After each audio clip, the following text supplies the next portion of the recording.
The Candid Frame is supported by donations by listeners just like you. Help us to bring you great conversations with great photographers. Support the show today with your monthly contribution through our Patreon effort at patreon.com/The Candid Frame, or click on the link in the show notes or the website at thecandidframe.com. Thank you.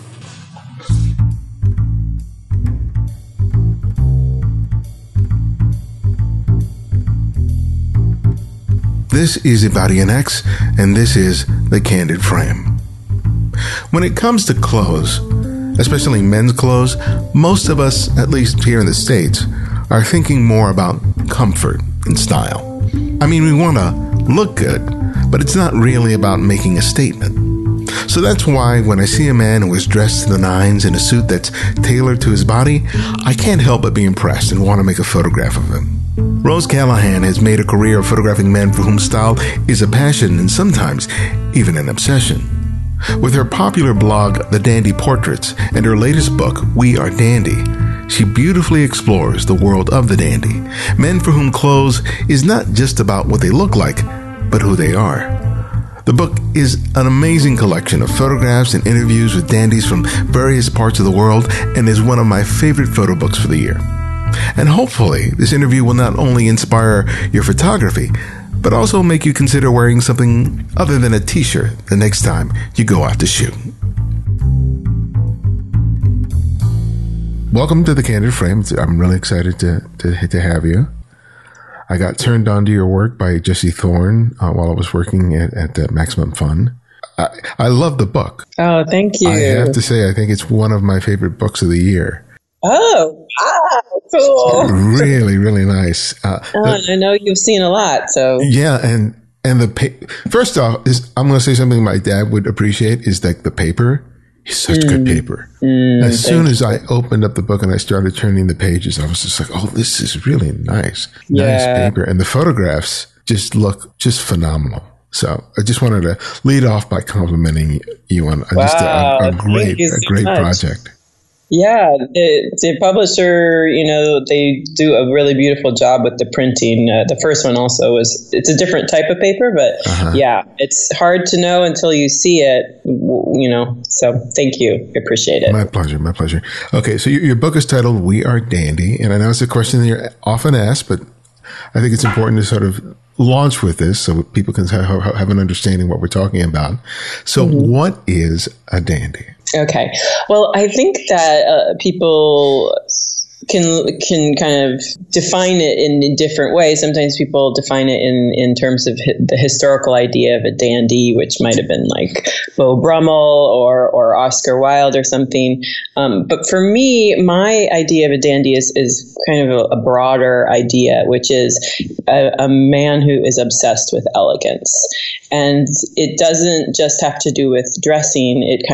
It's an aesthetic life. It's the way that they create their environment or their lifestyle, essentially. How did you get introduced to this world? Because you started a blog several years back, way before you published this book. So how did you gain an entry into this? Why did it pique your interest? Well, actually, I started the first portrait in the series in 2008. And I started out doing it just as a personal project in to do something fun apart from work that I was doing. So I'm a commercial photographer, so I'm always looking for ways to just have fun with photography and do something that's just interesting artistically. So I've always done projects that were on different subcultures and just kind of related with style and character. The way that this particular project happened, which was fairly slowly, was that my husband was interested in finding a suit. And so he was researching places to get a custom suit, and he came across a place called Lord Willie's, and they had pictures of all their customers. And one of the customers was the first person I ended up shooting. His name is Lord Whimsy. And so I saw him and I thought, oh, he just looks like a great person to photograph. I just have to do this. So I looked him up. He's in New Jersey, and it ended up that we just went down, and me and Kelly, and we just, I did the first shoot. I didn't know it was going to become a long-term project like this, but it was interesting, and I thought I saw that there was something different happening with this subject matter that I hadn't really run into before, because I had photographed, like I did a whole series on rockabilly, and and when I first came to New York in early 2000s, I did a lot of burlesque people, and but this was different because it didn't seem to be as easy to define. And so I kind of like the mystery of it got me interested. And so I photographed Lord Whimsy, and then it actually was a whole year before I photographed a second person. And then I started to see connections between people, and I saw that there was actually a real kind of diversity within the people that were expressing this like need for elegance and in their own vision. I just started like researching and going after more people, and then it built up, and I started the blog. What you just said is really interesting about this, the idea that dandyism is not easy to define, because these people are doing it not for a singular reason. Each of them comes to it from a different path. They have different, thinking about why they dress the way they do. And there's not one singular uniform that everyone wears. It's pretty wide in terms of the variety that you've documented. And I realize that that's actually a very specific thing that I've tried to bring out about it, because I think you could do a book or a project just on men that wear vintage clothes that look dandy, or just men that only wear handmade clothes that look dandy, or you could, there's even like cosplay people that are dandy. But I really I like when it's like you see the variety, but then you make the connections between them, which is really the state of mind or the sensibility of wanting to create your own world and have your own vision of excellence. So what did you discover? What did you learn about this whole phenomena that you just didn't know about, after your initial shots? What were those first things that you discovered that sort of fired your synapses and said, oh God, this is much more than I anticipated? I think it was when I photographed the second guy. He was in San Francisco. He was so different than the first person that I had photographed. I saw that when I walked down the street with him, everybody looked at him, but didn't know what to think. Like,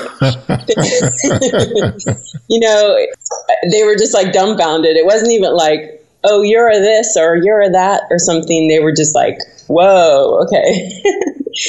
It was that, and I liked that. I thought that was so interesting that they could, in this day and age when everything is so, everybody has a name for something, or it gets very defined, like, oh, that guy's a hipster, or that guy's a whatever, right. And everybody, has these ways of defining people and stereotypes. That this guy could actually surprise people on the street was real. I like that a lot.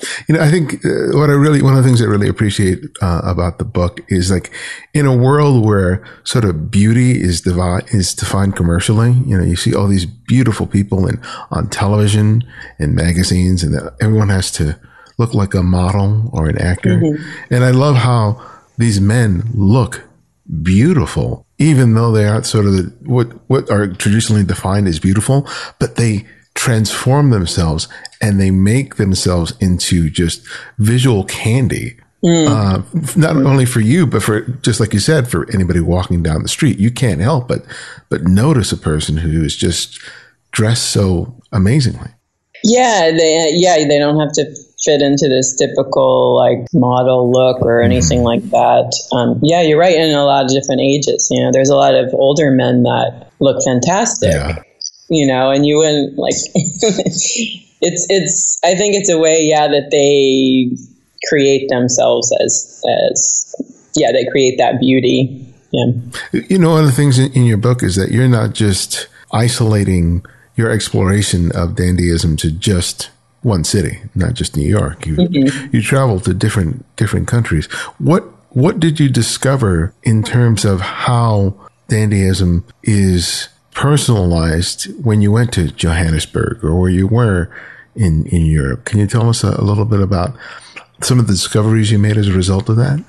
Yeah, well, for this book, me and Nathaniel Adams, the writer, wanted to explore how this, sensibility for dandyism is expressed in other parts of the world, because after the first book, I Am Dandy, we started to see, there's this big diversity in people that are dandy, because it kind of crosses cultures and a lot of different kind of demographics, because it's a sensibility. It's not really just dependent on like a subculture or something like that.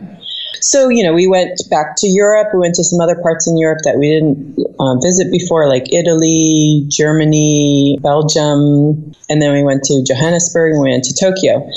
And so what we found was that it's both kind of defined by what you grew up with in your local culture, but it's also now, because of the internet, of course, you have these global influences. Mm-hmm. And in Japan, I found that they really took a lot from Japanese traditional culture and incorporated it into how they express like their style, these guys.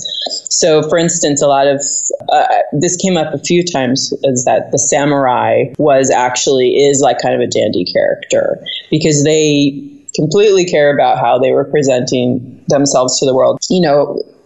They even had, like, they would dress and prepare for death in battle and make themselves look and smell the best, because they knew if they died, this is how they would want to present themselves to whoever they died in front of, or whoever killed them, as the best version of themselves. And then in South Africa, I definitely saw a connection with a lot of the dandies to wanting to express South African culture and Africa in general as a part of how they dressed. So they liked the suits, the trappings of dandy, which is kind of classic tailoring, but they also wanted to show that they were African. That was like a very, very important part of it. One of the things that I think people perceive about people who dress this way is that they're vain. That vanity plays a big role, and I'm sure that it does. But yeah. To what extent did you find that was a big catalyst in terms of what inspired these people? And if it was something else, what did you discover that to be? Yeah, vanity. It's a big part of it.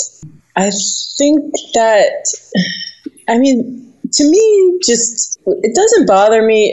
I don't know why, but it doesn't really bother me when someone is vain. It's almost kind of endearing in a way, that they care so much, and like they are interested in all these things to create themselves.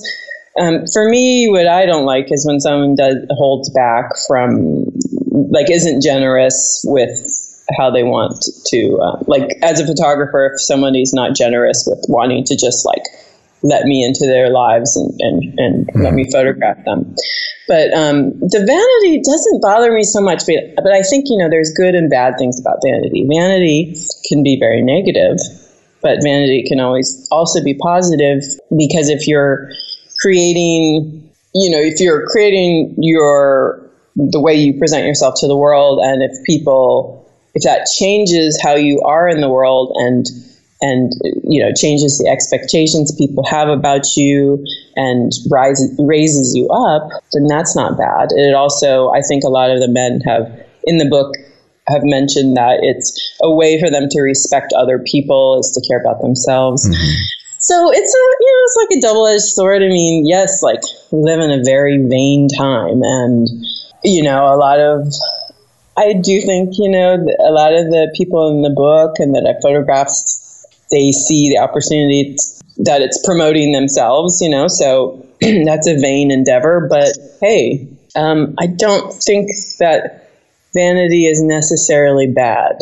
I know that sounds strange, but if you can go for the positive aspects of vanity, it's not bad, One of the things I immediately thought about is, like, I wonder about these people's partners, whether they're gay or straight and they're living with someone. Could they actually live with someone who was so meticulous about their dress, or do they have to basically live with a normie? What did you discover? Well, yeah, there's definitely a lot of the partners, gay or straight, that like don't get a lot of the closet share. They have like, huge parts of the closet, and then their partner will have like this much or something. I think the partners kind of come to terms with it. I think sometimes they enjoy it. Sometimes there's partners that like enjoy dressing too. I don't think that if somebody didn't like it, I think it would be very hard to be with a person like this. Yeah. That would be, I mean, I can't imagine that if you didn't enjoy it, but well, I don't know. Well, I appreciate it because my wife loves her clothes and she definitely loves her shoes. And I don't have any space in the closet in the bedroom. My closet is in my office. And it's a very relegated to a very small space. So when I saw some of the photographs with, there's this one shot where I saw with this guy's shoes, this shelf of shoes, and I was just oh my God, he must be related to my wife. But that's one of the things I really liked about the book is that your environmental portraits are just beautiful. I mean, it's just fantastic. But it was also the fact that you were including other elements of their lives, particularly the aesthetics of their homes and small little details. From the beginning, did you know that was going to be a part of what you wanted to do, or how did that evolve in terms of what you were thinking? When I first started doing the portraits, I did start to do pictures that were more on the street, and then I realized, wow, that's not really interesting to me because it's not street style. There's like the sartorialist, and there's all those kind of things out there, and blogs and street style blogs and information. But what I realized pretty early on was it's much more interesting when I see their environment because you just get so much more richness and details and stories. That was definitely a very specific choice. And then when we were going into this second book, it was always the first choice to be able to photograph somebody in their home or a very, very rich personal environment. If it wasn't where they lived, somewhere where we'd get that story to go along with their personality. So I just love that. And some of the interiors are just so incredibly fabulous. I just love them. Yeah. Oh yeah. Cause it just seems like it seems like the space fit the person. Yeah. It really is like, I think it starts with clothes for a lot of these people. It starts with kind of being interested in that. And then it just like, undoubtedly spreads out into an environment. I don't think they can help it really, But just looking through the book, I felt like, God, I can't even leave the house now. I just look at the way I dress, and it's. I think at least here in the States, there's this thing. I don't know what the name of it is. The only thing I could come up is like functional fashion, where it's just stuff that sort of serves a purpose that it really isn't geared to serve an aesthetic. But I was wondering how your own sense of fashion changed as a result of focusing on these subjects for as long as you have. Yeah, I have always really loved dressing up and loved vintage clothes, and I always tried to make my life more glamorous than I had access to or something. I grew up in a small town. So I kind of feel like I know maybe a little bit of what they're trying to go after, trying to make life more romantic or glamorous or elegant or something. And so I think that's part of the reason why I was attracted to the subject in general. But definitely I've been influenced by the dandies for sure. I wear much more tailoring now and kind of like my version of a dandy look, which is a little more tailored sometimes I feel like, oh, I feel too masculine now. I have to like wear dresses and stuff again. But I for sure, and it's not just in style, but they're just knowing all of them, becoming friends with a lot of the subjects. They've influenced me in a huge way, and it's almost impossible not to be inspired by them, I think. And that's what I really hope with Project in the books, is that you might not want to dress like them, but it's an inspiration as to they're kind of the most extreme of this type of dressing, but they can, I think that idea of like just having fun with clothes and aesthetics, that idea can be inspirational to you. It's you might want to not go that far, but I guess it's just an inspiration.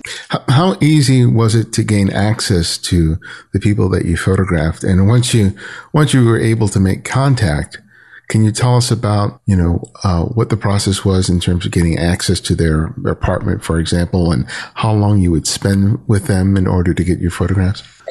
Yeah. So different people, give you more access than others. For instance, if the person's not famous, then I think they're probably more apt to just yes, come in, do whatever you want.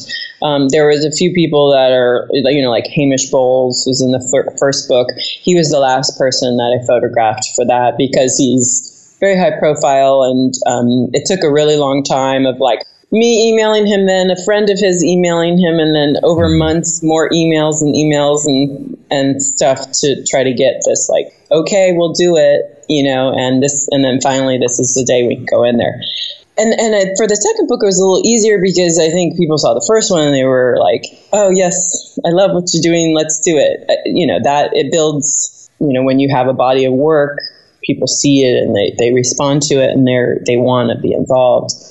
There was another person in this book, Barnaba Fornasetti, who it also took many, many emails to get access. And, so sometimes you get put through the ringer.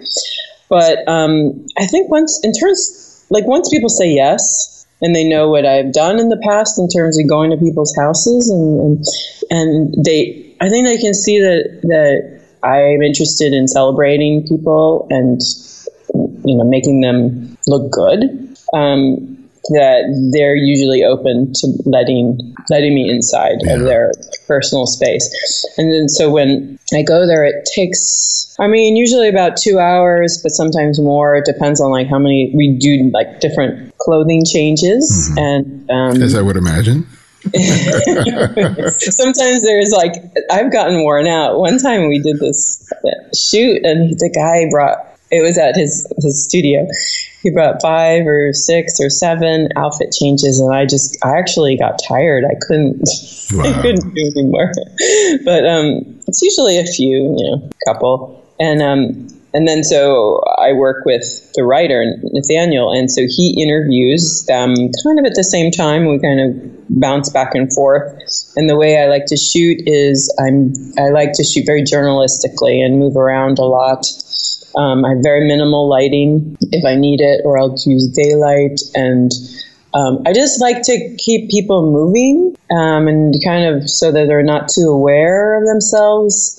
And then I usually will pick a spot that I like for a more of a formal portrait. But I like to see how they move and to see, what they're going to show us. And then I'll pick out little details or do the environment or, that's kind of how it goes. But I have spent 4 or 5, 6 hours with people too. Yeah. Because I would look through these photographs and it seems like I was imagining a puzzle where you have the person and then you just kind of fit them into the space. And it seems like everything just kind of fit perfectly. Uh-huh. And I would just look at the entire frame because there was so much stuff there. But it is everything sort of served everything else. Do you know what I mean? And I mean, one of the challenges when you're doing an environmental portrait is that you can have stuff in the frame that ends up being distracting, that can end up being problematic and sort of takes away from your subject. And with subjects like these, it can be so easy to focus so much on the subject that you're not paying attention to those details. So tell me about your thought process in terms of building the frame, because you had so much to work with, but you have to be careful about what you include and what you exclude. Oh my God. To be honest, I totally am intuitive. I work really quickly. So it just really, that stuff actually happens pretty spontaneously. I know it's strange, but sometimes most of the time when I go there to an environment, I just start shooting really quickly and I do all kinds of details and I'll take pictures of whatever is catching my eye. And almost like I can't even see it at the time because there's so many details in these places, shoes and fabrics. And so I go in there and just start shooting. And then when I go edit, sometimes I can actually like sit and see what was actually there because it's kind of amazing. There's so many details that it's very hard to actually take it all in at the time. So I just react to visually what I'm seeing, like in terms of what's pleasing for a composition or reacting just to the person, how they move and their kind of emotionally what they're looking like. But the portraits in the environment are very spontaneous. I actually don't compose them very much at all in terms of like, I don't sit there for very long and say, oh, this thing should be moved or something. I don't hardly ever move anything in their space unless maybe there's something in the way in the front, I'll move that. Mm-hmm. But I just try to I'm always more paying attention to what someone looks like with their relaxed or their face and their body language and stuff. And then it kind of, whatever feels right for where they are. And then if the lighting looks good, then I'm usually good. Okay. I think that makes a huge difference. If the lighting's not pleasing, it's hard for me to be satisfied with it. One other thing about portrait, that the sort of the social dynamic is the fact that the subject is usually sort of surrendering control to the photographer. But I have no doubt that some of these people have very big personalities where surrendering is not part of their agenda. No. So, when you have to contend with someone who really sort of wants to dominate the process, how do you sort of diplomatically sort of handle that so that it's your shot and it's not their shot? That is so hard. That is really, really hard. I think the majority of people are very generous and let you take over, but there are,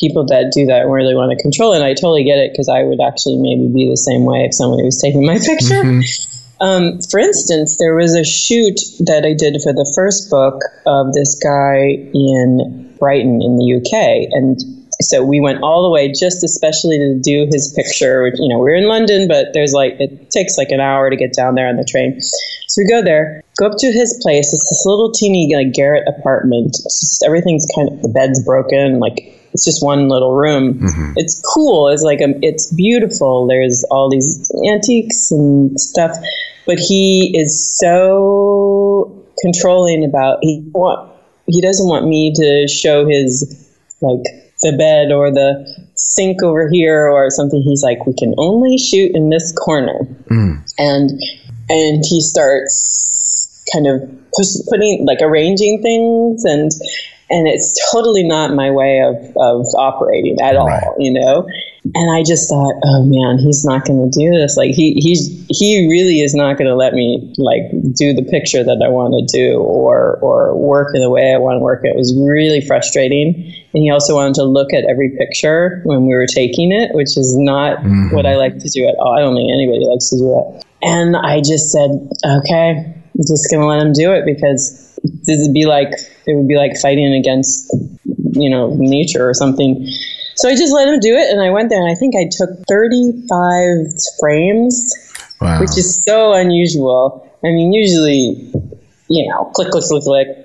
I do a lot of shooting, but he was there. He had a really specific idea and he wanted to have everything look a certain way and be presented a certain way.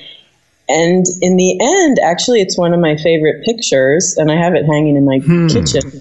I love it. It is the shot, but it is not at all how I would have gone about doing it. And it was very frustrating to have someone be so controlling. It's not, I don't like that at all, but I just had to, let it go. And I would not have expected you to say that that's one of your favorite shots. Yeah. But do you think that the amazing restrictions that he put upon you helped you to sort of draw something that you might not have otherwise have gotten? Or is it just that aesthetically, you just like it? I don't think in this case it was the restrictions that in that particular instance that helped me get the shot that I liked. I think it was just for one thing, he's really extraordinary and he's a great subject. Mm-hmm. I wish that we could have done more, and I probably could have gotten a lot more cool shots.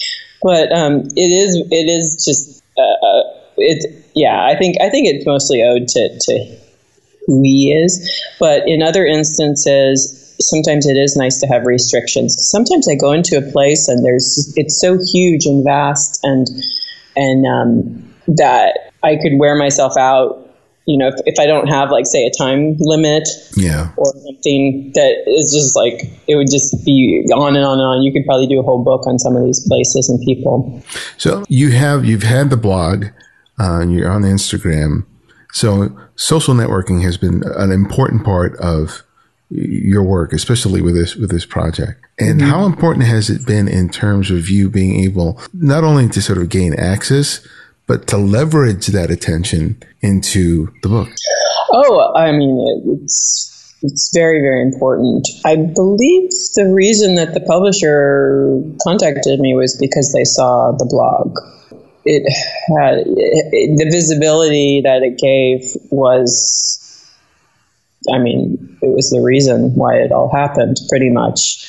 An interesting thing is, though, you have this social media and you have the blogs and stuff, and that's like a way for people to see it and for it to grow an audience, say, and to have a place online to live where people can see it over time.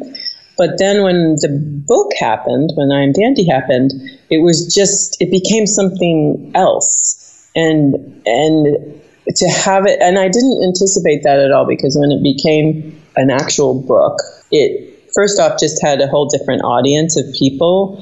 And of course it gave it like a seal of approval. Like, now, right. Okay, it's not just a blog, something online. It's like, this is a book. It became like for the ages or something. So that was really interesting to see how different mediums and different formats have an effect on a body of work.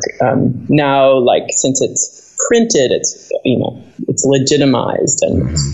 it just becomes something very different. Also, just the amount of pictures you can look at online at any given time. Like, you could probably sit there and not even notice it, and you've just looked at 1,000 pictures. But then to have the physical book, which is, this one's like 300 pages, and to look through that many, it just it gives them more weight physically. And mentally, gives them substance. It's just, I think it's fascinating how it changes it. And then to think about, like, doing, something like film gives it a whole other aspect if you do that. Well, your partner in this book is Nathaniel. Mm-hmm. And tell us a story about how you guys sort of came together, because you guys were basically working in parallel with each other on a similar subject before you guys actually came together to produce the book. Yeah, I think it was when I first started the actual blog, the Dandy Portraits, because before I had just posted them on my regular photography blog. So when I started the Dandy Portraits, Nathaniel had just finished a big trip. He went to Europe, he went to the Congo, and some other places, researching for a book proposal that he had gotten a grant for about dandyism. And so he's a trained journalist. I think Columbia is where he went to journalism school. And so he was doing this book that was about history of dandyism. So it was all literary. He had no photos. And so so he contacted me because probably he had come back home and started researching stuff about dandyism, and he came across me, and so we ended up meeting and finding out about our projects. And I was so happy that he didn't have any photos. And I think he was happy that, I didn't enjoy writing very much. And so we kind of just got to be friends. We were both a little protective of our projects at the beginning. Even though we were doing different stuff, still wanted to, we both had our little babies. And so it took us a pretty good amount of time just becoming friends and doing smaller things together. We did some commercial, did some editorials together. And, so we had to first kind of feel each other out. And then we realized, okay, I think this could work as a partnership. And when the first book happened, I brought him in and thought it would be a good collaboration to do the writing plus the images, which I really think is a good thing. Yeah. It's interesting, collaborating with people. There's it's positive and negatives, but I think it's much more powerful in general, and especially personally, I think it's more powerful to collaborate with people. And I think, and I love Natty's writing. I think it's so fun to read, and it adds a lot to the photos. I think it's interesting when you start to, because of his writing, I start to see what photography can do and what it can't do. Photography makes them icons, makes people iconic and kind of far away. Mm-hmm. Because you look at them and you wonder, oh, wow, where did they get this suit? And what's their deal? Or sometimes you can look at them and go, God, they look like such jerks or something. But the writing, what that does is it really does give you insight into so much more about their personality, where they got the idea to dress, what their histories are, just quirks of their personality, humor. And I like how it adds to the pictures a lot. Producing a book can be a roller coaster ride, because it takes so long to put it together. So how was having a partner sort of shape the way you looked at your photographs over time as compared to as if you had done all of this by yourself? The first book was a lot where most of the shoots I just did myself. So it was just me and Kelly were there. And the second book he was on every shoot with me. Also, Kelly was there filming. He did video for everything. So it did change the whole process a lot. I also was thinking specifically that these photos would be in a book this time, whereas before it was I just did a photo shoot, and it wasn't that there was a final purpose for it. So it definitely changed it. I'm not sure. I don't think it's probably not in a good way though. In terms of, I did think about that the photos would be in a book this time. So I think I was it's like a more limiting idea when you go into a shoot. Also, since I have done the project for so long, you start to there's repetition that happens, which is not very satisfying. If you start to kind of see, oh, I'm doing that picture again, or, I've seen that, or, environments oh, this kind of environment again. That's frustrating, and it just makes me want to try to do different things or try to think about things in a different way. And it's hard, I think, when you've done something for so long.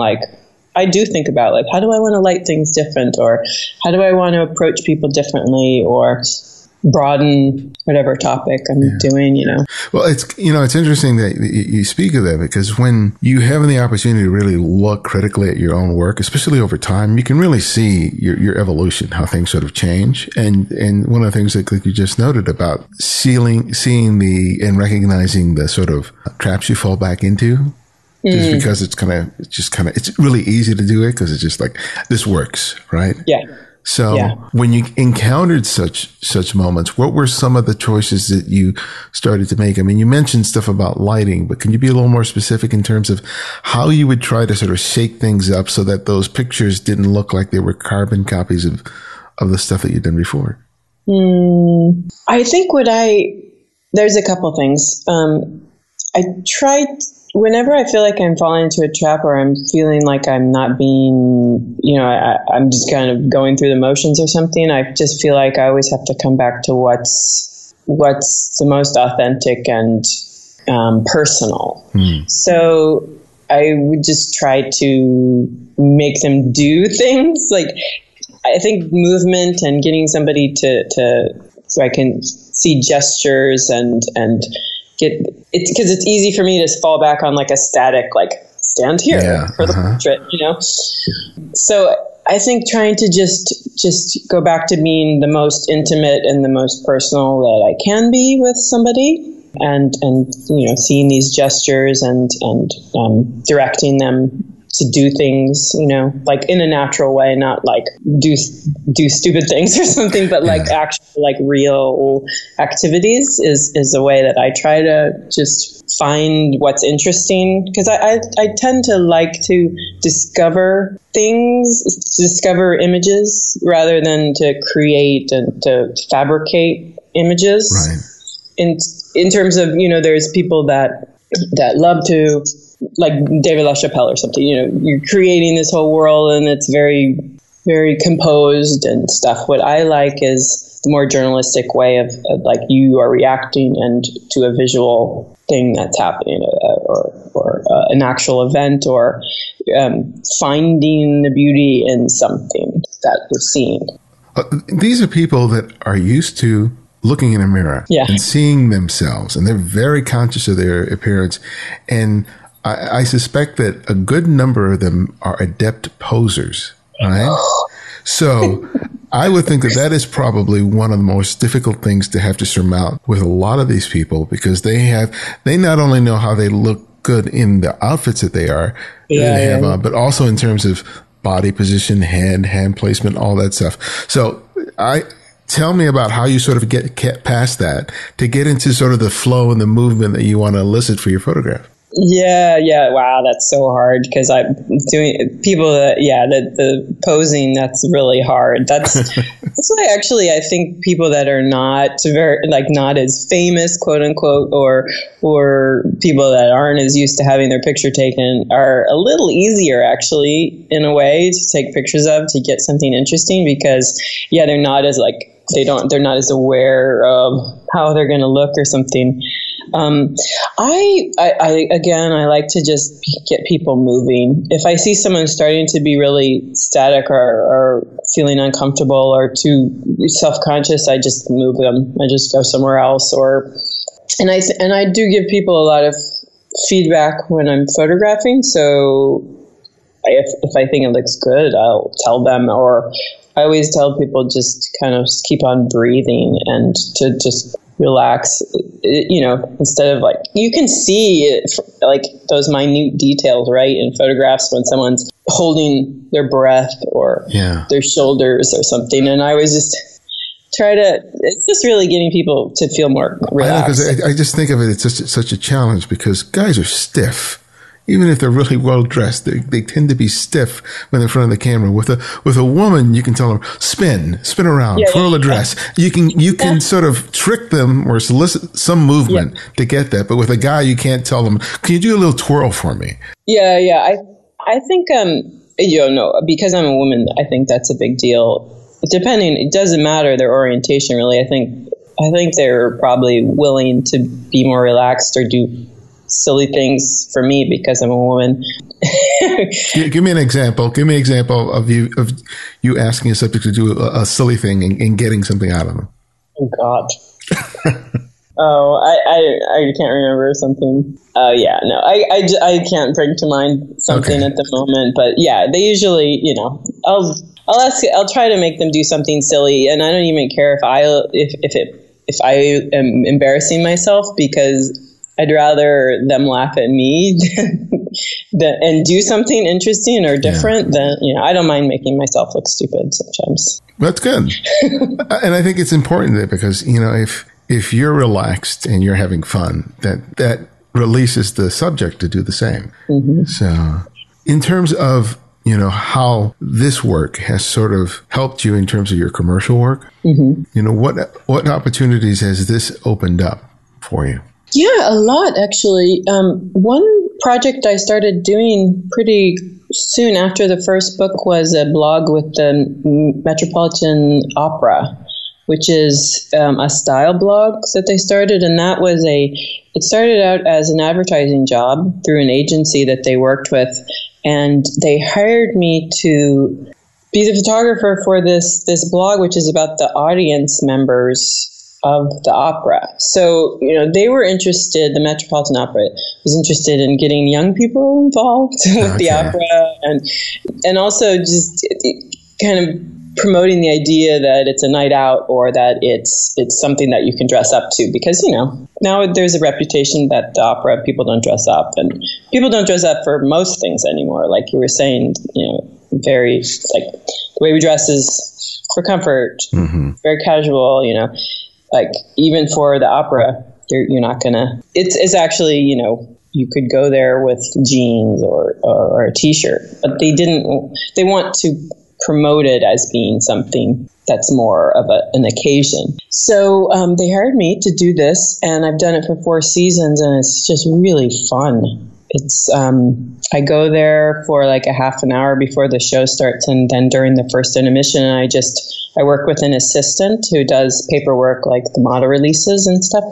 And I just find people that I think are dressed interestingly.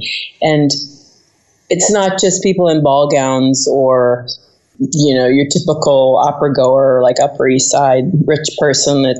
I want to show a huge variety. So I'm looking for people of all different ages and ethnicities and also just personal style. So what I realized after, doing this is that I really love the idea of style and portraiture combining. And it wasn't something, I always thought of those things as very separate. But now that the Dandy project has really solidified and the books are there, and then doing the Met, it's called Last Night at the Met actually. So and doing that, I start to see that okay, this is really like an ongoing theme that's for my work is that you've got style and portraiture combining.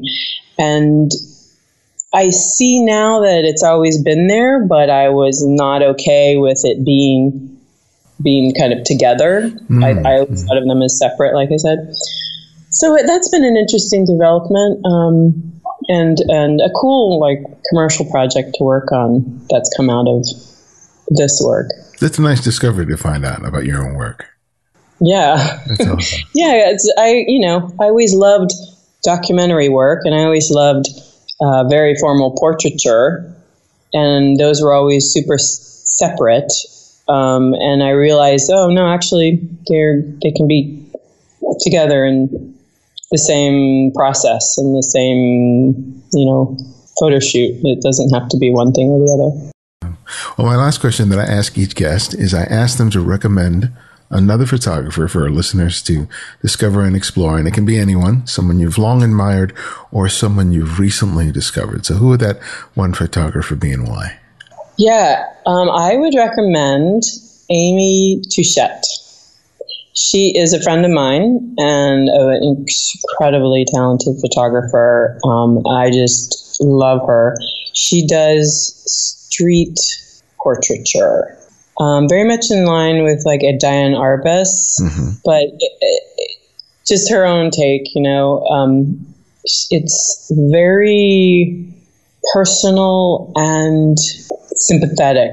Well, that's maybe not the right word, but it's empathetic. I think her work is really empathetic. She does work with it's all film based, but she does some stuff that's on the iPhone, and she has a great Instagram account. And what I love about her work is that she really, it's not just about the images that she's getting, but it's about how she's challenging herself with overcoming fear. Because, she's doing work on the street, mostly in New York. It's really, if you've ever done that kind of work, it's about like having the guts to take the picture and not just letting the moment go by.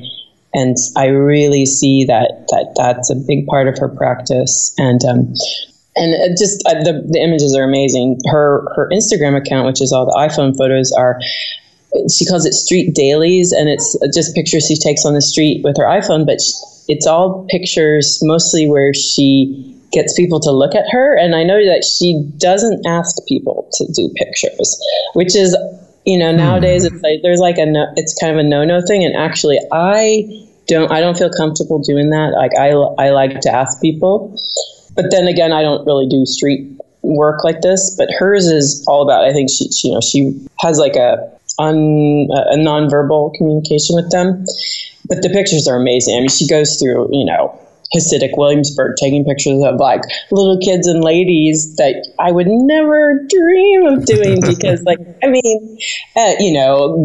all kinds of subjects, and it's all people that are not people that would typically be photographed. They're not like the people that are the pretty models or super stylish or something like that. They're, she has a whole series of people, salespeople, or cashiers in convenience stores and stuff. Oh, that sounds great. And then she does work with twin lens Rolleiflex, also more film based. Okay, well, thank you for the recommendation, and thank you for making time for me today. It was wonderful. Thank you so much. I appreciate it.